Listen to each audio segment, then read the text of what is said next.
मी हा प्रश्न विचारला होता विधानसभेत असताना अजितदादाला, की म्हटलं बघ तुम्ही कलेक्टरचा पगार थांबत नाही, तो 5 तारखेच्या आत होतं. दादा तुमचंही मानधन 5 तारखेच्या आत होतं आणि ज्याला खरी गरज आहे त्याचं मानधन 4-4 महिने होत नाही. आणि हे असं होणार नाही, असं होत नाही. असं झालं तर मी वित्त सचिवाचा पगार थांबवणार.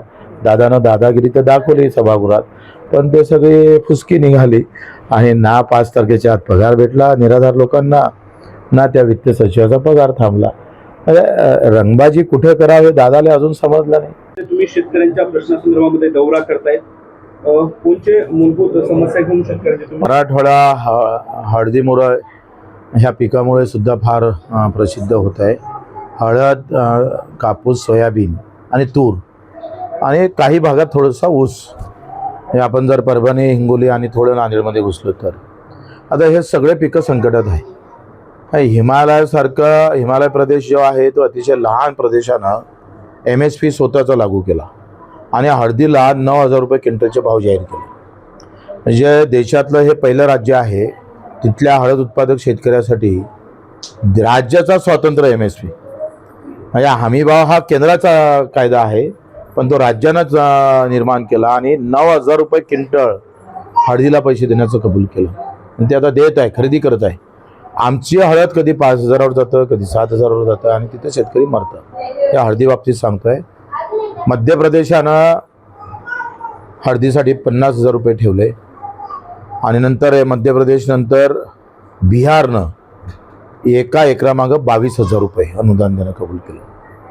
महाराष्ट्रातल्या शेतकऱ्याला, हळदी उत्पादक शेतकऱ्याला काय दिलं सरकारनं? तुम्ही एका इकडे शेतकऱ्याला वाचवा अशी भूमिका म्हणता आहे, दुसऱ्या इकडे वेगवेगळे पीक घेणारा शेतकरी सुद्धा मरत आहे.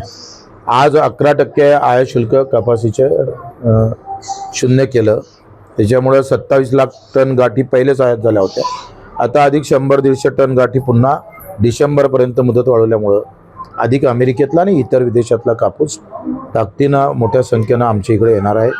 त्याचा परिणाम कापूस उत्पादक शेतकऱ्याला भेटेल.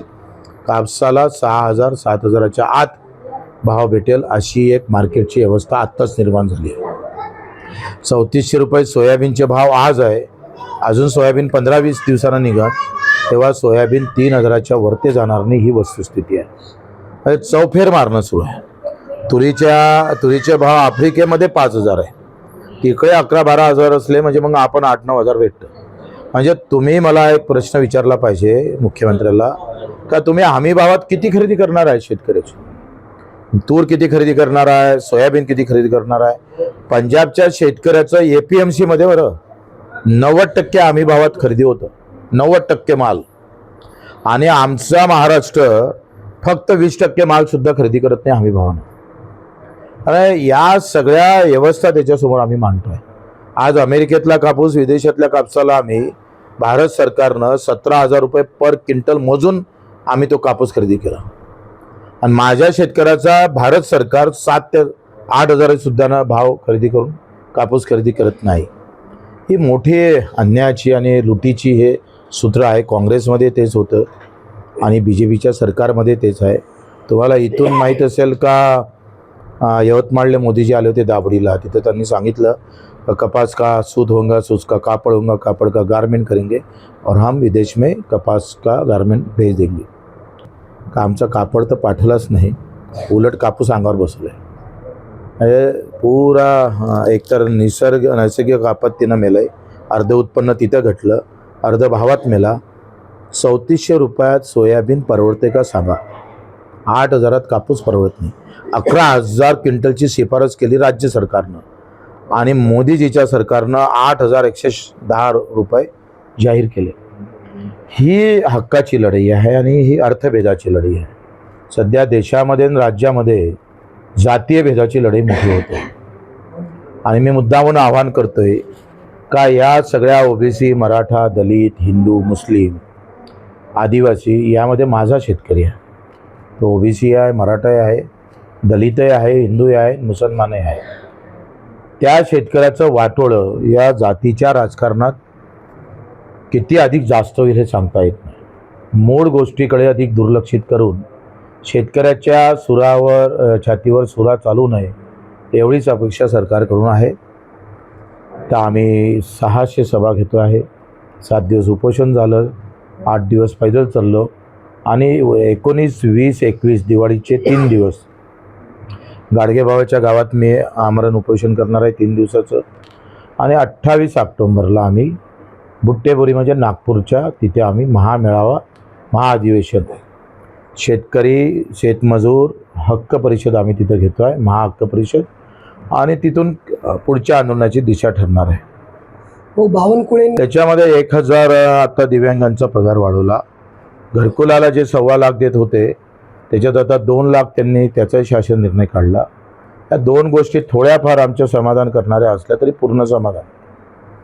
आता कमिटी निर्माण केली, समिती झाली का कशी कर्जमाफी द्यायची.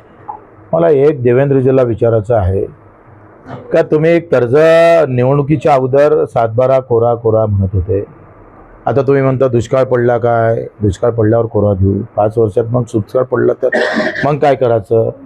म्हणजे किती खोटं बोलायचं, किती तुम्ही त्याचे काय म्हणताय लज्जा सोडायची. तुम्ही मग निवडणुकीत असं बोलायला पाहिजे होतं ना का दुष्काळ पडल्यानंतर कर्जमाफीचं पाहू बा. निवडणुकीत काही वेगळं बोलायचं. प्राण जाय लेकिन वचन ना जाय. अशा प्रभू रामचंद्राचे भक्त खरंच आहे का नाही आहे का रावणाच्या विचाराचा असर पडला देवेंद्रजी तुमच्यावर, ते सांगितलं पाहिजे ना आम्हाला एकदा तुम्ही. प्रभू रामचंद्रानं सीतेला अग्निपरीक्षा द्यायला लावली कारण प्रजेच्या त्यांच्या विचारासाठी आणि त्यांच्या सन्मानासाठी म्हणा किंवा त्यांच्यामध्ये असणाऱ्या भ्रमासाठी. आणि तुम्ही अशी अवस्था असं बोलताय. वसंतराव नाईकानं दुष्काळ पडल्यावर 1962-66च्या काळामध्ये पंतप्रधानाला पत्र लिहिलं का राज्यामध्ये दुष्काळ आहे, जर तुमचा निधी जर दुष्काळग्रस्त शेतकऱ्यांना पोहोचला नाही तर मी आत्महत्या करत, असा म्हणणारा मुख्यमंत्री वसंतराव नाईक आम्ही या महाराष्ट्रानं पाहिला. आणि हे म्हणता आत्महत्या, दुष्काळ झाला पाहिजे, शेतकरी पाय घासून घासून मेला पाहिजे, मग आम्ही जमलंच तर कर्जमाफी करू. हे किती नालायकी आहे. आणि आज आता अचानक गेलेले आहे प्रत्येक आहे सगळं. हा तो नेपाळचा परिणाम आहे. भीती वाटते त्यांना. तो भीती वाटायला लागली की अपना भी घर ना जल जाए, खुद के घर पर आए तो फिर मनी पर याद आ गया उनको. दुसरं काय. तुम्ही सांगा 11% काय म्हटले होते मोदीजीनं लाल किल्ल्यावरून, आम्ही शेतकऱ्याच्या विरोधात एकही निर्णय नाही घेणार, घेतले नाही का निर्णय. आम्ही 5 मिलियन टन आम्ही पाहतोय तिकडे तेल आयात केलं सोयाबीनचं. आता आम्ही 1.25 लाख टन गाठी आम्ही आयात करतो आहे. रोज शेतकरी मराच्या धोरणं घेत आहे. आणि काय झालं आमचा शेतकरी जातीपाती धर्मात बरोबर गुंतवून ठेवला. तिथून निघाला तो पार्टीत गुंतला असतं, बाहेरच निघत नाही. बाप मेला तरी बेहत्तर पण नेता जिवंत राहायला पाहिजे अशी एक मानसिकता तरुणामध्ये निर्माण केली आहे. मुंबईमध्ये मराठा समाज गेला होता. सरकारने त्यांच्यावरचं संकट दूर करण्यासाठी त्यांना फसवा GR दिल्याची भावना कुठंतरी आहे. मराठा अभ्यासक देखील सांगतायत. तर तुम्ही काल तर छगन भुजबळ यांनी सांगितलं की मराठा नेत्यांनी याच्यात भूमिका स्पष्ट करायला पाहिजे. याच्यावरती तुमची त्या GRच्या संदर्भात काय खरं तर मी आता शेतकरी आंदोलनात आहे आणि मला असं वाटत नाही का माझ्या या वक्तव्यामुळं माझा शेतकरी दुभागणार, तो पुन्हा बच्चू कडू ची जात पाहणार. त्यापेक्षा अशा गोष्टीवर बयान दिल्यापेक्षा शेतकरी म्हणून मी बयान देऊ, मजूर म्हणून देईल, दिव्यांग म्हणून देईल. आता हे आरक्षणाची लढाई त्या त्या जातीतल्या नेत्यांची आहे आणि सर्व जातीतल्या शेतकऱ्यांची लढाई ही आमची आहे, एवढंच मी सांगत. भाऊ, आता शेतकरी आणि मराठवाड्यातला दुहेरी संकटात अडकलेले आहे. तिकडे पश्चिम महाराष्ट्र, विदर्भ, तिकडे तर तिहेरी. पहिला प्रश्न असा आहे की शेतकऱ्यांना सरकारच्या योजनांमधनं कोट्यवधी रुपयाची कामं केली, शेड असतील, कोठे असतील, विहिरी असतील. दुसरं त्याच्या पिकामध्ये आता सध्या पाणी आहे. तिसरं बँका नोटीस पाठवतात वसुलीच्या. तर या लाडक्या बहिणीच्या फटक्यामुळं कुणालाही मजुरांचे पैसेही मिळत नाही MRGSचे. ह्या संदर्भामध्ये तुमचं म्हणणं काय? खरं तर बरा प्रश्न चांगला विचारला. कोणत्या मीडियानं ते दाखवलंही नाही. 6 महिने झाले मजुराची मजुरी भेटली नाही. MRGSचा मजूर असतो ना, तो 24 तासाच्या आत मजुरी द्यायला पाहिजे. तो योजना नाही आहे. काम केलेले पैसे 6 महिन्यापासून भेटले नाही. आणि दिव्यांगाचे अर्धे पैसे अजूनही 3 महिन्याचे भेटले नाही. आणि श्रावण बाळ जे आपले वृद्ध लोक आहेत त्यांचे पैसे 4 महिने झाले भेटले नाही.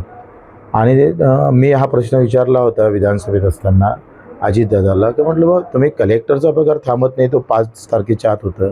दादा तुमचाही मानधन 5 तारखेच्या आत होतं आणि ज्याला खरी गरज आहे त्याचं मानधन 4-4 महिने होत नाही. आणि हे असं होणार नाही, असं होत नाही. असं झालं तर मी वित्त सचिवाचा पगार थांबवणार. दादानं दादागिरी तर दाखवली सभागृहात, पण ते सगळी फुसकी निघाली आणि ना 5 तारखेच्या आत पगार भेटला निराधार लोकांना, ना त्या वित्त सचिवाचा पगार थांबला. रंगबाजी कुठे करावे दादाला अजून समजलं नाही. अगर मैं वहाँ वित्त मंत्री रहता था तो ठोक डालता था वित्त सचिव.